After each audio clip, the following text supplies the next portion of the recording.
ความรู้คู่ความสุข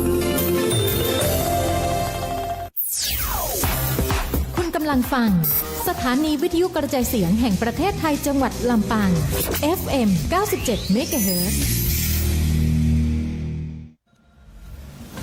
หนูเห็นพระองค์นะคะทรงเล่นกีฬาหลายชนิดเลยค่ะในหลวงก็ทรงปั่นจักรยานพระราชินีก็ทรงเรือใบทรงกีฬาไอซ์ฮอกกี้ด้วยค่ะหนูเห็นแล้วทำให้หนูตั้งใจที่จะออกกำลังกายอย่างสม่ำเสมอเพื่อสุขภาพร่างกายที่แข็งแรงค่ะพระองค์ยิ่งทรงนำทัพนักกีฬาไทยเราไปแข่งขันกีฬาในระดับสากลหลายชนิดกีฬาทั้งกีฬาขี่ม้ากีฬาแบดมินตันซึ่งเป็นแรงบันดาลใจที่ดีมากๆให้กับเด็กและเยาวชนค่ะ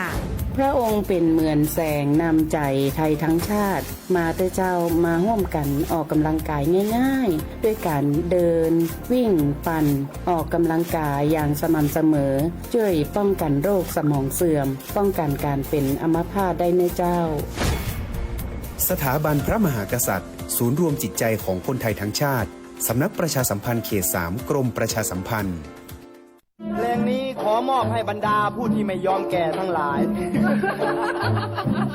เตรียมตัวสู่สังคมผู้สูงวัยใจต้องพร้อมหู้จักอดหู้จักออมวางแผนชีวิตออมเงินไว้ใจในวัยชราบริหารการเงินให้รัดกุมเช่นการทำบัญชีรายรับรายจ่ายของตนเองบริหารหนี้สินให้ดีบ่มีหนี้ดีที่สุดแล้วก้าวสู่สังคมผู้สูงวัยอย่างมั่นคงแก่แต่ตัวแต่หัวใจยังมีไฟด้วยความปรารถนาดีจากสำนักประชาสัมพันธ์เขต 3 กรมประชาสัมพันธ์ที่ยังไม่แก่หรอกน้อง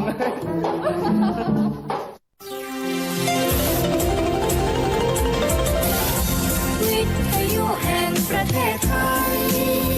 ให้ความรู้คู่ความสุขที่นี่สถานีวิทยุกระจายเสียงแห่งประเทศไทยจังหวัดลำปางทำการส่งกระจายเสียงในระบบ FM ความถี่ 97 เมกะเฮิรตซ์จากนี้ไปเชิญติดตามรับฟังรายการคลื่นชีวิตดีผลิตรายการโดยชมรมคลื่นชีวิตดีค่ะรายการชีวิตดีห่วมแก่นแต่งฮื้อนครลำปางม่วนซื่นตึงคนอยู่ตึงคนเยือนเจ้า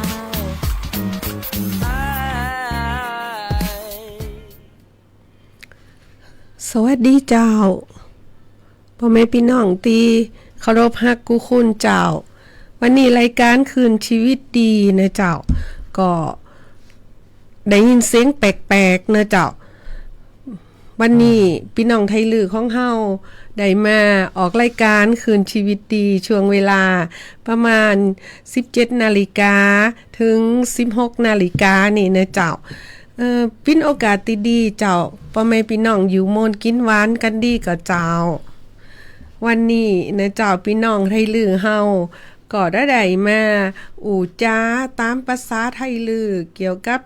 สิ่งแวดล้อมของชุมชนของเฮานะเจ้าแล้วเฮาก็มีแขกรับเชิญมานะเจ้าตีแต่มาอู่มาจ้ากันในวันนี้นะเจ้าก็ได้แก่คุณวนิดาสัตยานุรักษ์หรือป้าต้อยของเฮาเจ้าซึ่งเป็นปิ้นประธานธนาคารขยะของเครดิตยูเนียนบ้านกุยลงของเฮาในเจ้าแล้วก็ปิ้นนายกสมาคมไทยลือสาขาจังหวัดลำปางตัวในเจ้าเปิ้นก็ได้มาอธิบายถึงการดำเนินการเกี่ยวกับขยะในบ้านของเปิ้นในเจ้าลืมแนะนำโต๊ะเก่าในเจ้าสำหรับเจ้าจือพาราดีฝันจักซ้ายเจ้าก็เป็นประธานศูนย์ช่วยเหลือสังคมตำบลกอยแพะของเฮานะเจ้าก็มีความยินดีเป็นอย่างยิ่งนะเจ้าที่ได้มาอู่จ้าภาษาไทยลือกับพ่อแม่พี่น้องในวันนี้นะเจ้าซึ่งในวันนี้น่ะที่เฮาได้มาอู่จ้ากันเรื่องขยะนะ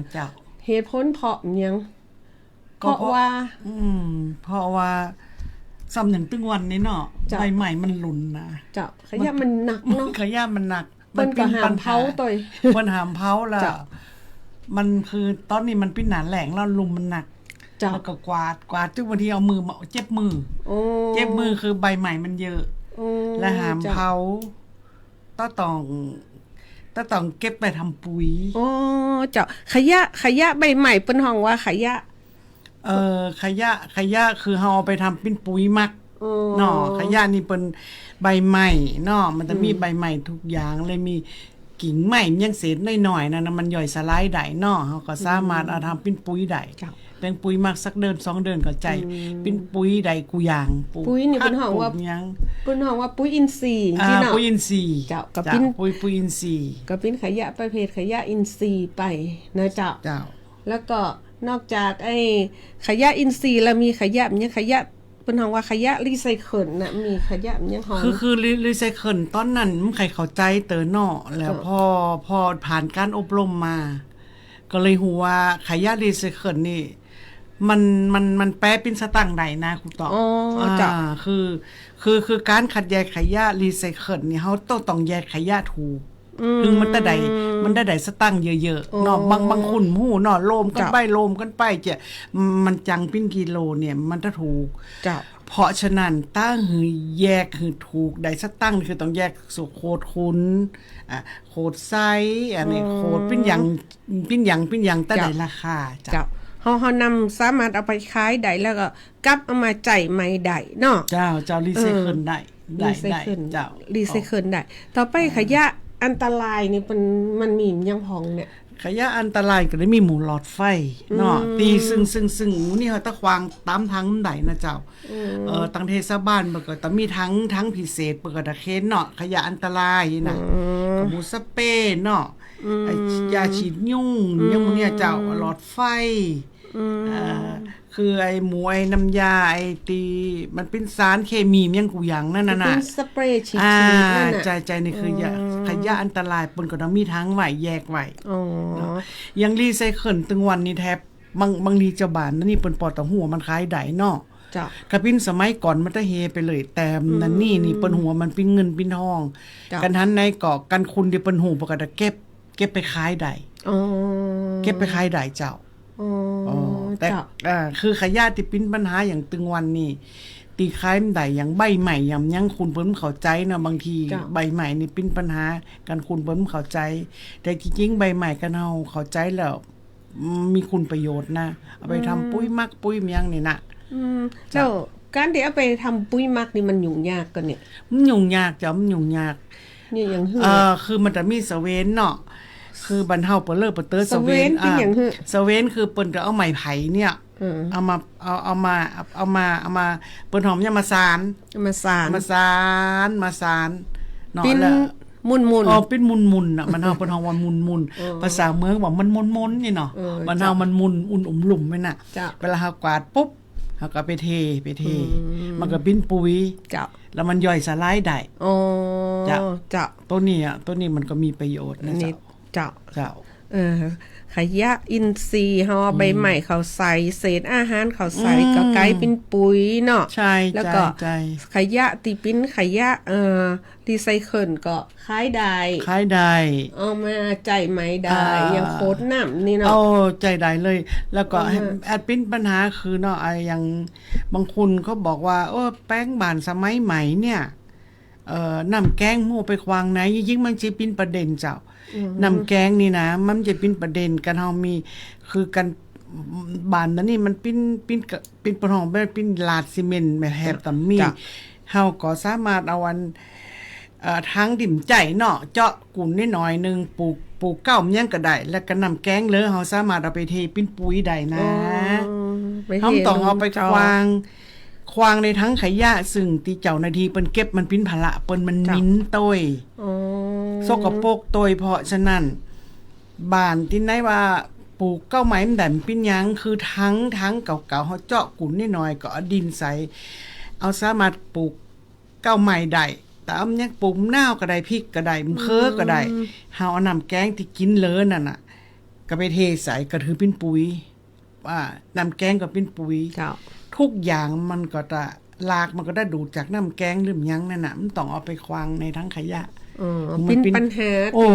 รถขยะไกลไหนก็มิ้นเราเวลาขยะนี่เวลาเอาขยะไปควางรถมันจะบีบมันกะตอนนั้นเปิ้นเข้าใจ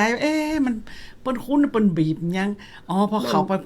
ปุ๊บพอมันเยอะๆเปิ้นแล้วมีเครื่องบีบน้ำแกงมันย่อยจกๆแล้วมันมิ้นนั่นน่ะย่อยจกๆเลยนี่มันย่อยจกๆมันเลยมิ้นกันเจ้าก็ ไอ้ช่วงนี้เฮาก็อูจ้ากันเรื่องขยะตะอีกก่อนเนาะเฮาอันตะขันรายการโดยการรับฟังเพลงสัก2เพลงก่อนเนอะเจ้าเฮาก็ได้อูกันเกี่ยวกับขยะต่อไปแฮมช่วงนึงเนอะเจ้าเชิญรับฟังเพลงได้เลยเจ้า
รับฟังเพลงจบไปแล้วเนอะเจ้า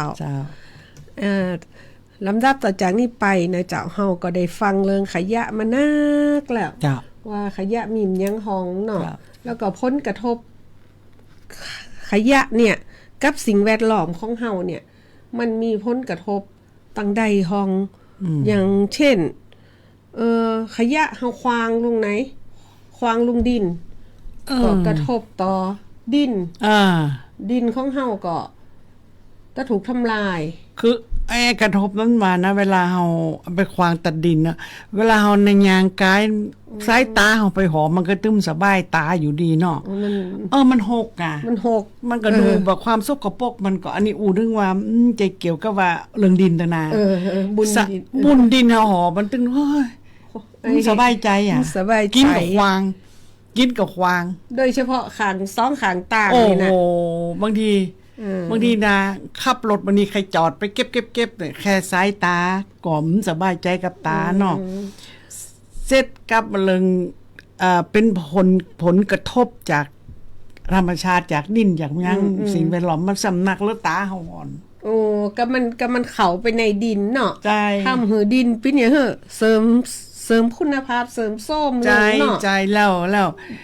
ไอ้ที่ย่อยสลายใดก็เป็นปัญหาสักต่อหือเนาะสมมุติว่ามันหกจังเนาะเป็นใบใหม่หรือยังเป็นพลาสติกอ่ะเป็นโฟมเจี๊ยบางทีโอยสะท้อนใจอ่ะเนาะว่าหมูโฟมมันนี่นะบางทีใจเวลาเป็น100ปียังย่อยสลายนะคุณต่อพลาสติกเนี่ยบางทีโดนแดดมันยังเป็นแบบสัก20 ปีมันก็ยังย่อยห้องเนาะแก๊บๆนั่นน่ะแต่โฟมนี่บางทีหันยังแต่ยังเป็นโฟมอยู่หันอยู่อันนี้อันตรายสามารถย่อยสลายได้เนาะใช่เวลาเราไปกินยั้งหรือไปดื่มยั้งนี่นะพยายามเปิ้นกันใส่ต้องปฏิเสธเลยนะเอาเลยใส่เอาถุงพลาสติกพยายามปฏิเสธได้ก็ปฏิเสธแล้วโฟมนี่นะแล้วเราสมัยก่อนนี่ตะหับไหนเลยก็จะใส่โฟมแต่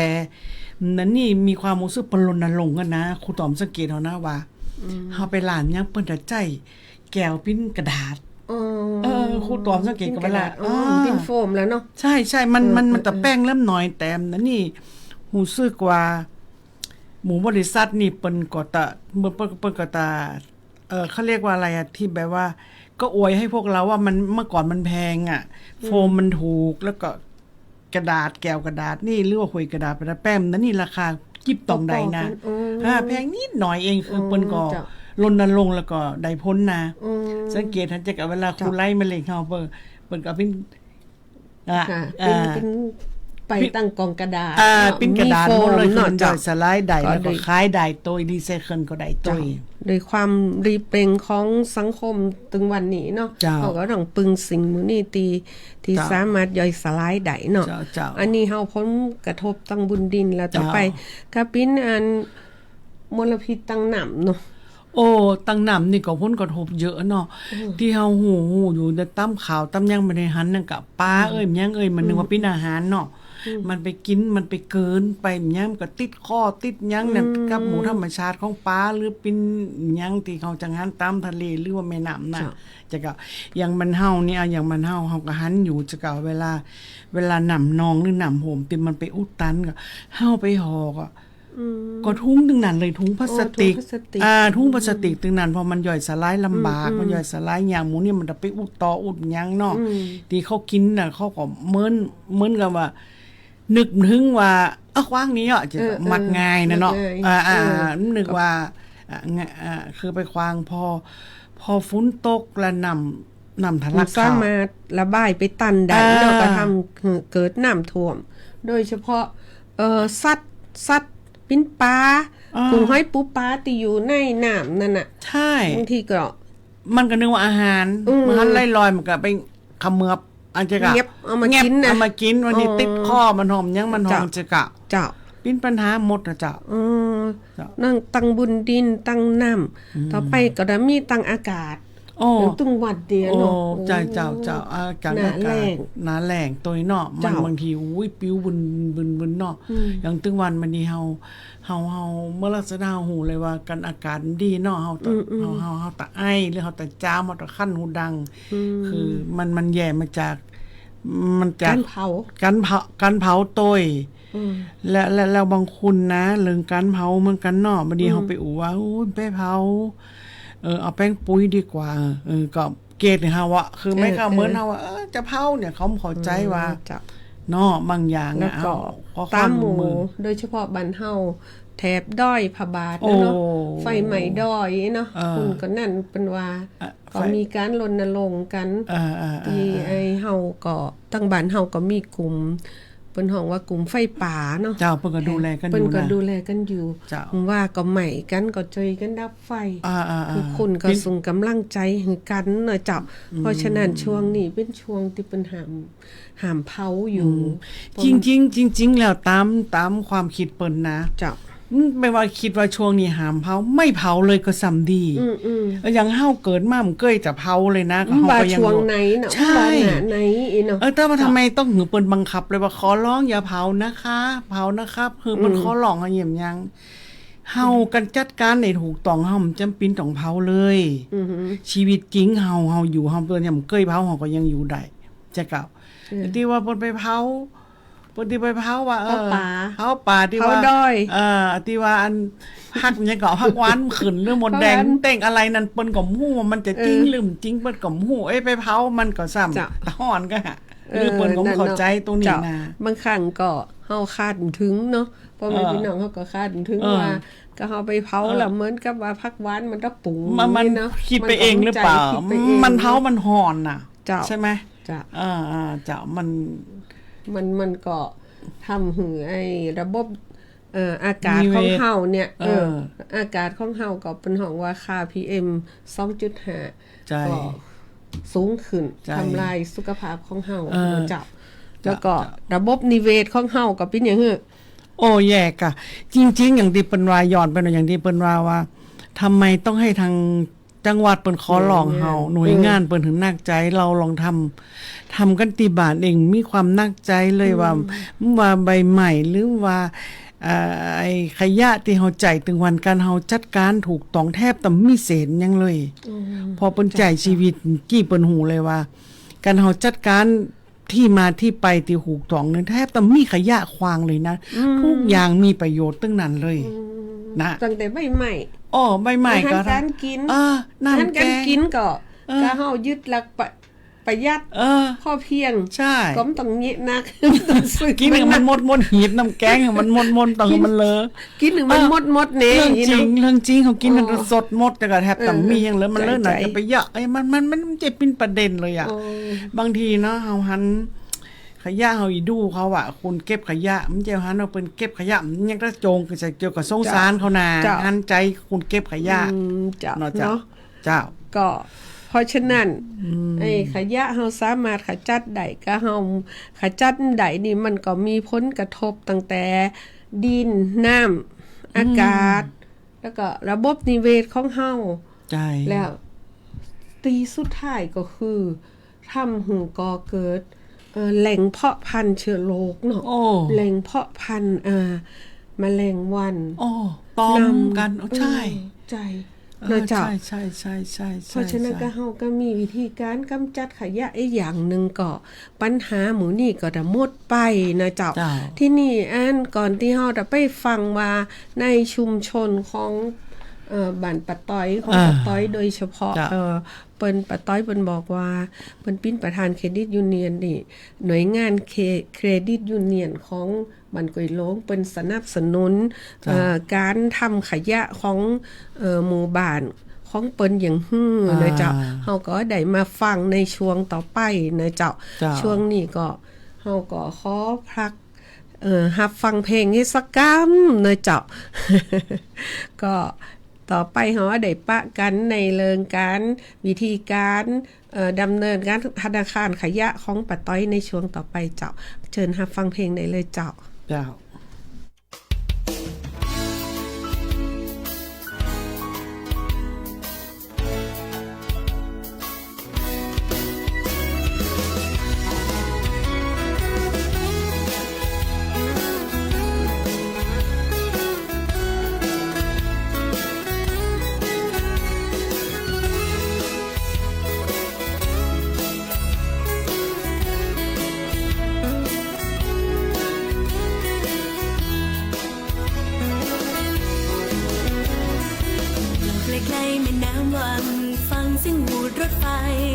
ผ่านสะพานดำไงใครๆก็มาแวะชมนี่หรือมนต์เสน่ห์ใครๆก็อยากมาเก่าเจ้ารวมกับเราแห่งความรักเสน่ห์ความเก่าจะหลงรักเก่าเจ้าลำปาง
ฟังเสียงบูดรถไฟ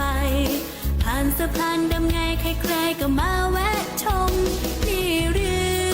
มนต์เสน่ห์ใครๆก็อยากมาเข้าเจ้า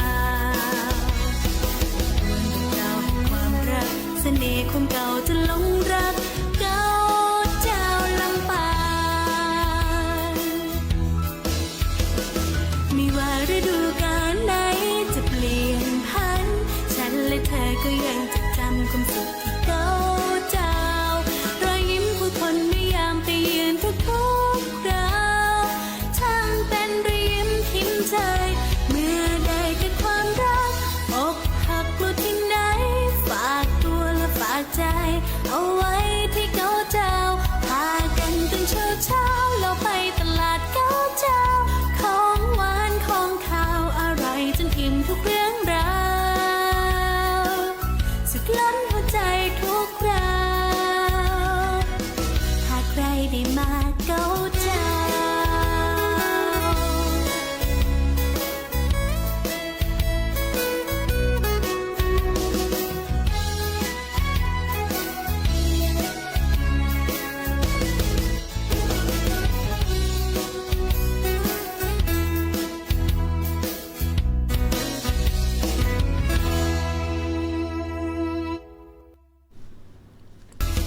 เจ้า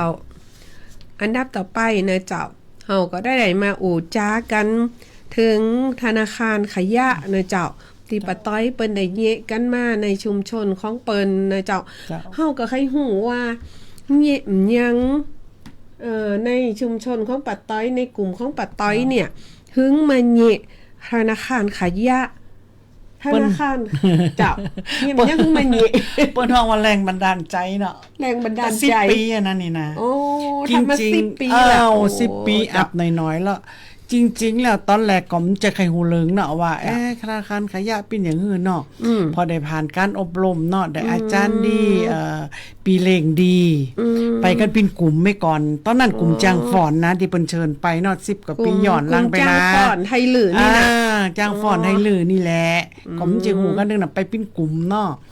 ไปได้การอบรมได้ครูดีเนาะเปิ้นเทรนดีก็ลองกันว่าเฮาถ้าลองอย่างกี้หยังลองอย่างเปิ้นบอกเฮา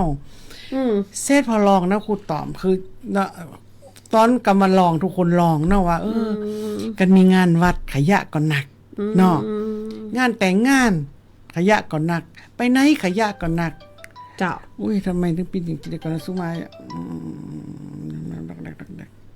อัน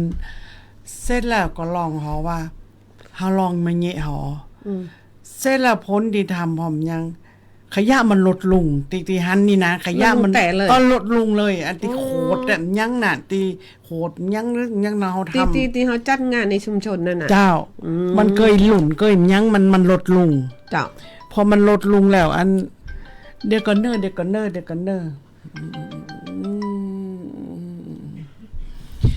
เสร็จแล้วหนอพออย่างจี้แรงจูงใจนี่มันอย่างจี้ตัวเฮาทำธนาคารขยะมันมีรายได้ตัวหญ่มีรายได้คือเฮาทำกันปิดกลุ่มเนาะเฮาทำปิ้นรายได้คือว่าสมมุติเฮาขายกิโลเต้าหู้ยังขึ้นตาจังได้เต้าหู้สมาชิกเขามี30คนเนี่ยวันนั้นเดินเฮาขายเตอนึงวันที่10ของทุกเดือนมันปิ้นรายได้มันปิ้นรายได้มันเลยยั่งยืนไงถ้าจังก็ใส่สมุดธนาคารไว้เนาะธนาคารนี่นะเฮาก็ใส่ปิ้นอันวันนี้ขายได้เต้าหู้แกทุกคนมันได้รายได้ปีนึงเฮาก็แต่ปันผลกันและขอสำคัญมันจะเป็นตัวเงินตัวมันเกิดมีความรักสามัคคีความรักสามัคคีกันว่ามันมีกิจกรรมรวมกันมันมีการเกิดความหักความปิ้นหงปิ้นใยกันก็เกิดกับกลุ่มจังฝอนนี่ก่อนนะทำไปแล้วก็เจอกันเนี่ยก็เกิดความหักความสามัคคีเงินนี่มันปิ้นพ้นพลอยได้เล็กๆหน่อยๆเฮามีกิจกรรมรวมกันเงินนี่เอาไปฝากไว้ที่ไหนที่เครดิตเนาะธนาคารในเวงใจเจ้าเป็นเครดิตของบันชุมชนบันกวยโลงมันก็ไก่หันจะเก่าพอขายแล้วปุ๊บพอก็ไปฝากธนาคารถึงปีเฮามีทั้งดอกทั้งพ้น เนาะ เจ้า มันมีกิจกรรม ก็หมายความว่าธนาคารขยะก็หมายถึงว่าเอาขยะมาขายกันแล้วเงินเนี่ยเอาหอมกันไว้เพาะกันไว้ เมื่อเราไปฝากธนาคารจิน่ะ อ๋อ เมื่อเราไปฝากมันจะมีปิ้นหลิมอ๋อแต่ละคุณ แต่ละคุณมันจะมีปิ้นหลิมอ๋อแล้วก็พอสิ้นปีก็มีปันผลแฮม มีปันผลแฮม อ๋อ แต่ที่เปิ้นหันผลพร้อมหยังเปิ้นหูเลยขยะมันลดลงจากงานวัดงานหยังสมมุติว่าเฮาเคยสมัยก่อนที่เฮายังมีกลุ่มนี่เกิดน่ะต่างงานขางต่างยังเนาะมันจะมีโขดมีหยังเกะกะเนาะคือมีงานไหนก็แต่มีเยอะแยะเลยแบบมันเป็นขยะเนาะถือเป็นขยะแต่พอว่าเฮาอันนี้พอเฮาต่างกลุ่มเนี่ยเฮาขึ้นมาเนี่ยขยะมันหมดไปจากชุมชนเฮาเลยหันเลยว่าหมู่บ้านเฮานี่แปลกว่ายิ้มยังขยะสมัยก่อนมันหลุ่นลำนั้นนี่มันไปไหน1มันเป็นเงินเป็นทอง2ความเข้าใจเอาไปควางไหนเนี่ยมันถูกต้องนำแกงเอาไปควางไหนดีเซเคิลอย่างใบใหม่ทำปุ๋ยพอทำมา10 กว่าปีนี่เฮาหูพ้นเลยว่าโอ้มันโอเคเลยแล้วนั้นนี่กลุ่มของเครดิตเฮาตะเลิมกันสืบทอดไปเลยเครดิตยูเนียนก็จัดปิ้นกิจกรรมใช่และธนาคารขยะต่อไปใช่ถึงมันได้ผลจากหมู่บ้านไงเพราะฉะนั้นก็สรุปได้ว่าเนาะการจัดการธนาคารขยะในชุมชนของพ่อแม่พี่น้องบ้านกอยโล้งก็เกิดจากการร่วมกลุ่มนะจ๊ะเอาขยะมาเปาะกันมาโลมกันแล้วก็เอาไปขายเป็นสตังค์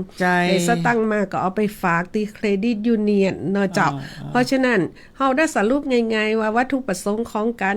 จัดตั้งธนาคารขยะก็เพื่อลดปริมาณในชุมชนแล้วก็อีกเรื่องนึงลืมมา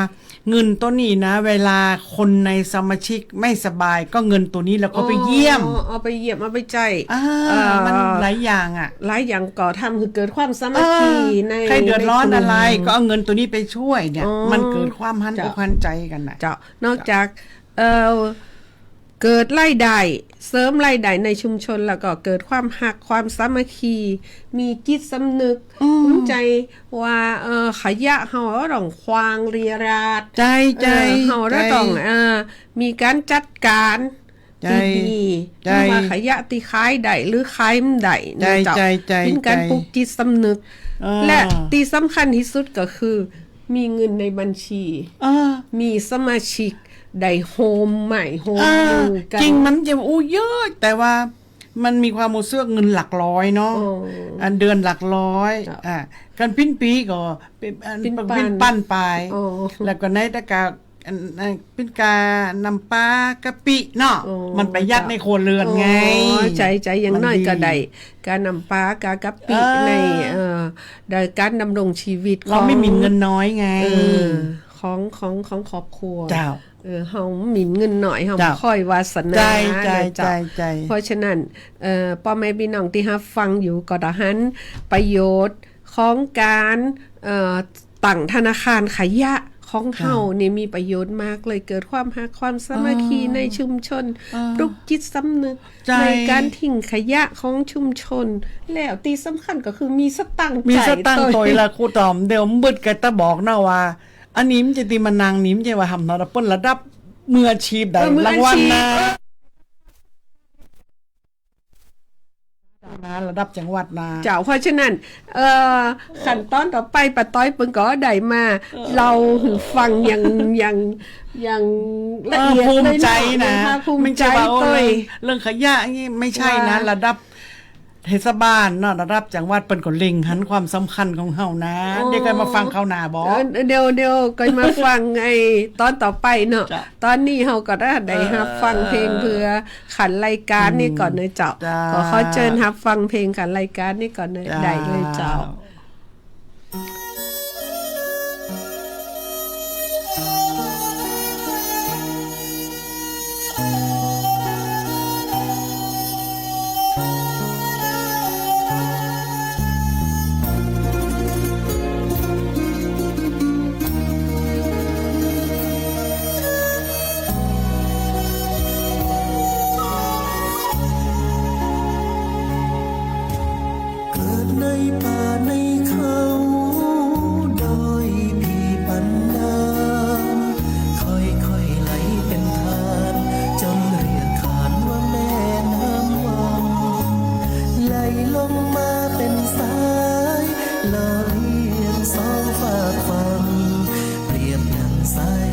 เส้นใหญ่ของเมืองลำปาง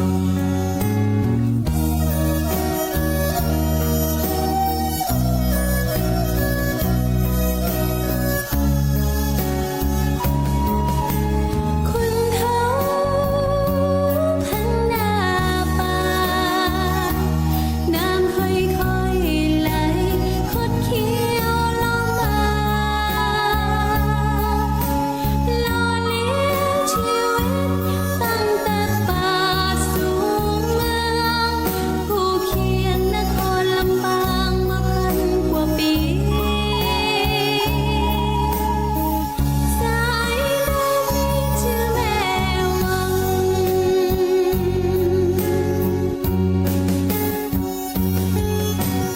โอ้แม่วังขอฟังฝากใจในสายนาทีโอ้แม่วังนี้แหล่งวิถีแหล่งชีวิตของคนลำปาง หากบ่จืดจางหักในสายน้ำวัง สัญญาบ่หยุดยั้งหักน้ำวังจนสิ้นชีวิต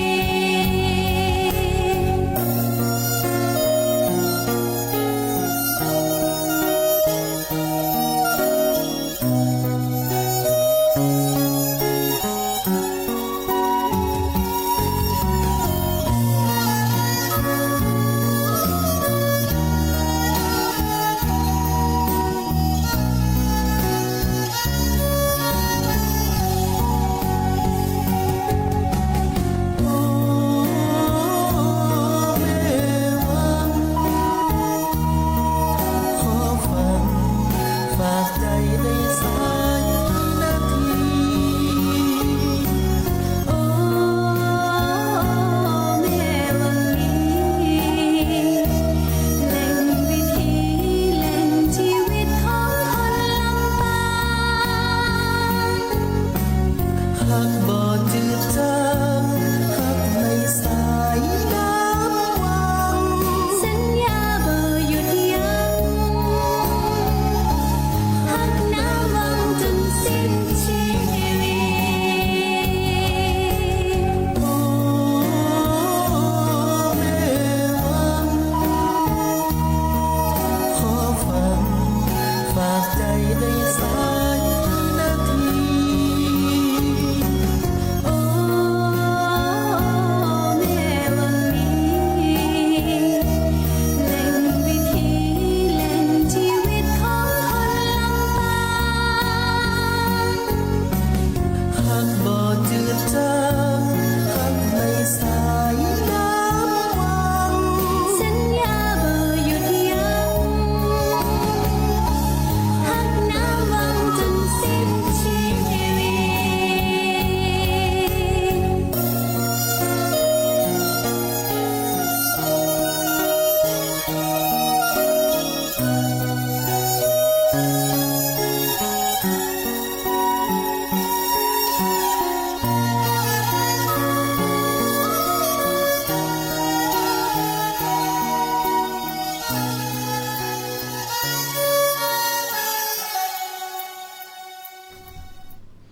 เจ้าสำหรับขั้นต่อไปนะเจ้าเฮาก็ได้มาฟังกระบวนการดำเนินงานเกี่ยวกับธนาคารขยะของกลุ่มป้าต้อยคุณวนิดาสัตยานุรักษ์ของเฮาเปิ้นก็ได้มาเล่าถึงขั้นตอนวิธีการเปิ้นเยี่ยอย่างฮื้อถึงได้เกิดธนาคารขยะขึ้นมาในชุมชนของเปิ้นนะเจ้า เจ้าคือตอนแรกกระบวนการเนาะมันก็ใจเวลาที่ทำความเข้าใจต้องฝึกใจก่อนนะตอนแรกก็ต้องเกิดอันโครงการนี้หรือว่า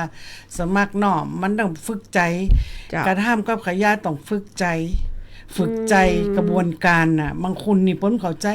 กันว่าขยะนี่ขยะขยงคือเขาก็มกายโยบเนาะต้องทำความเข้าใจกับบุคคลนั้นที่สมาชิกเราที่จะมาว่าต้องเข้าการอารมณ์มันเป็นอย่างนี้นะคะ ไม่ใช่เป็นสิ่งที่น่ารังเกียจจริงๆก็ต้องไปอารมณ์ใจต้องได้ตัวใจก่อนเมนคุณเก็บขยะนี่มันใจทำใจ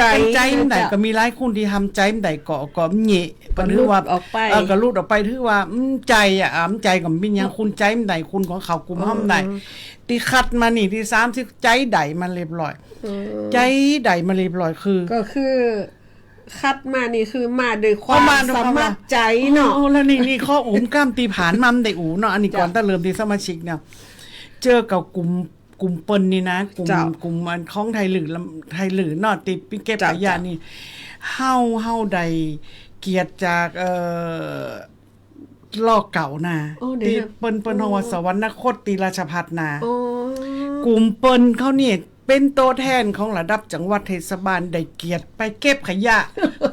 มีเกียรติอย่างอุตสาห์มีเกียรตินะมีเกียรติอย่างยิ่งเลยเนาะเป็นเกียรติอย่างยิ่งเลยจ้ะเปิ้นงานเนาะขยะมันเยอะจะเก่าตีราชภัฏนะตีสวรรคตรอเก่าน่ะหมูเฮานี่ภูมิใจได้ไปเก็บขยะขัดแยกขยะได้บุญได้นาได้เต้านี่คือบารมีเปิ้นนี่คือภูมิใจตะกี้ลืมอูไปเนาะภาคภูมิใจเนาะหนึ่งเนาะเวลาตะหมดเส้นละอันการสมัครสมาชิกคือใจได้ก่อนพอได้ปุ๊บมันต้องหาเป็นสมาชิกเนาะเฮาต้องออกรูปหลิมมือเหมือนเฮาไปธนาคารนี่นะมันต้องหลิมให้หลิมมันครูตอบมาชื่อครูตอบแม่คุณนั่นชื่อนางนางบีจ้ะกะมีประมาณกี่คุณ30คุณตอนแรกนี่30คุณเนาะคือมาสมัครเนาะเป็นสมาชิกมีลูกหลิมแล้วก็คัดแยกแต่ต้องการมาฝึกด้วยนะทุกคนต้องมาฝึกว่าอันนี้ปิ้นขยะยังปิ้นขยะคุณโคตรคุณนะโคตรคุณแล้วต้องฮู้จักต้อยตีนมเปรี้ยวล้ำอู่หึงยี่ห้อนะโคตรคุณจั่นแป้งนะเข้มราคานึงขวดคุณแบบที่เรากินนมเปรี้ยวไม่พูดยี่ห้ออันนั้นแพงนะขวดคุณที่แข็งตัวเล็กๆนะแพงนะอันนั้นคือต้องไหวแฮมจะเก่าต้องคัดแยกต้องบิดฟ้ามันออกเหมือนน้ำดื่มอะไรเงี้ยใช่ไหมน้ำดำน้ำเขียวน้ำแดงน้ำไวยี่ห้อนะเฮาแยกโคดออกใส่หุงหุงคือเท่าใดให้ราคาหนึ่งนะฟ้ามันแปลงนะเป็นพลาสติกดีก็คัดแยกจางเนาะเฮาต้องมีความหูตัวเนาะมีความรู้แล้วกระดาษนี่นะเนี่ยอย่างนี้นะเป็นกระดาษที่อะไรราคานะกระปิ้นเศษกระดาษ50 ตังค์กระปิ้นกี่4-5 บาทก็นะเพิ่นเฮาว่ากระดาษขาวกระดาษขาว A4 นี่นะเฮาไปแยกไว้ต่างหากกิโล4 บาท5 บาทกำจางเอาไปปุ้นก็บ่ได้50 ตังค์ต้องแยกให้เป็นก่อนแยกนั่นได้ราคาเนาะพอได้เรียบร้อยแล้วก็เอามาจังน้ำหนักเนาะเฮาต้องรู้เลยว่าถ้าแยกเป็นได้เยอะถ้ามั่วไปหมดได้สลึง50ถ้าแยกการคัดแยกนี่เฮาคัดแยกกันวันไหนหรืออย่างวันนี้เฮาหับสื่อนะเนาะคือเรานัดกันวันไหนวันที่10แต่ละเดือนทุกเดือนเราจะขายวันที่10ของทุกเดือนวันที่10ของทุกเดือนทำติดยังนะนอกจากว่าฝนตกกันหรือว่ามีงานยังเฮาก็ไล่ลืมไปมันก็ไปตามนั้นเนาะแล้วก็กันมาขายวันนี้ขายได้ตั้งก็จดไว้เขียนไว้เนาะแล้วก็ไปฝากเครดิตมันได้มีดอกมีผลออกเนาะเสร็จแล้วก็ทำในวันเดียวจบเลยจบเลยกระบวนการเนี่ยสื่อวันเดียวขายวันเดียวจบเลยคือนอจริงๆแล้วหนึ่งมันได้ประโยชน์หลายอย่างหนึ่งความรักสามัคคีความเห็นอกเห็นใจกันถ้าป่วยเยี่ยมผู้ป่วยก็เงินตัวนี้ไปจ่ายคนไหนเดือดร้อนก็สามารถยืมไปใช้อะไรไปก่อไปคล้ายๆว่าเหมือนกับแบบหันอกหันใจกันอ่ะเป็นสิ่งดีๆอันนี้หมายความว่าเฮารับสื่อ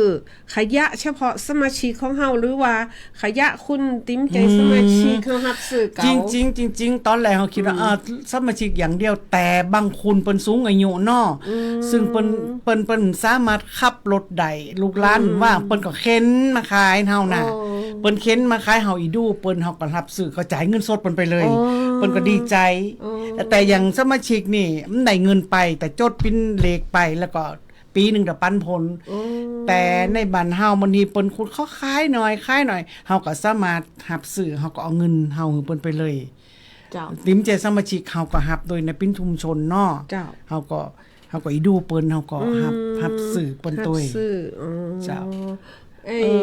แล้วก็เวลาเฮาซื้อเฮาก็เอาตังค์เปิ้นเลยก็เอาขยะนั่นไปขายใจก็ได้กำไรมาแฮม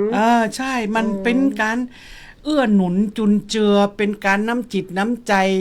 ต่อกันนี่คือสำคัญจะเอาโต๊ะเงินมาเป็นหลักโต๊ะเงินเป็นแรงจูงใจว่ากลุ่มเนาะมันมีแรงจูงใจแต่ตีเฮาทำนี่เพื่อว่าความรักสามัคคีเอื้อเฟื้อเผื่อแผ่ซึ่งกันและกันนี่มันเนื้ออื่นได้ที่ใดคือชุมชนเราสะอาดแล้วพอชุมชนเราสะอาดเฮาดังนะเฮาโอเคนะไม่ก็เทศบาลมันทันเฮาเงี้เนาะก็มีมาละมาละโอ้ยยังก็หน่วยงานมันโมปะได้เดี๋ยวรางวัลปติ๋มเลยนะติ๋มเลยได้รับรางวัลยังมาของเนี่ยหนักเลยเยอะแยะเลยนะเทศบาลจะกับการขยะแยกขยะในครัวเรือนเนาะยังงนเยอะแยะเลยเนาะปิ้นโหลรางวัลนี่โอ้โหติดเธอเลยเสร็จแล้วพอกันนิ้มจะเทศบาลละกันนี่จังหวัดละกันนี่จังหวัดประหารโอ้ทำจริงๆกันเนาะจะจังหวัดเปิ้นก็มาเนาะจังหวัดเปิ้นก็มาโอ้หือความสำคัญกับในกลุ่มของเฮาเปิ้นก็จุนเจือแล้วเปิ้นก็หืออัน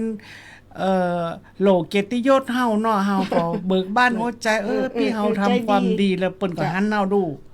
หน่วยงานทุกอย่างเปิ้นก็เล็งหันความสำคัญของเฮาเนาะเพราะณตอนนี้นี่นะในตอนนี้อะไรจะสำคัญเท่าสิ่งแวดล้อมพอโลกเฮาหลายอย่างเนาะอย่างเฮาว่านะเนาะมันหอนมันยังเดี๋ยวเราต้องให้ความสำคัญกับสิ่งแวดล้อมเอามาถูกนะตอนนี้นะมาถูกตั้งเนาะมาถูกตั้งเอาแต่พิน2ละ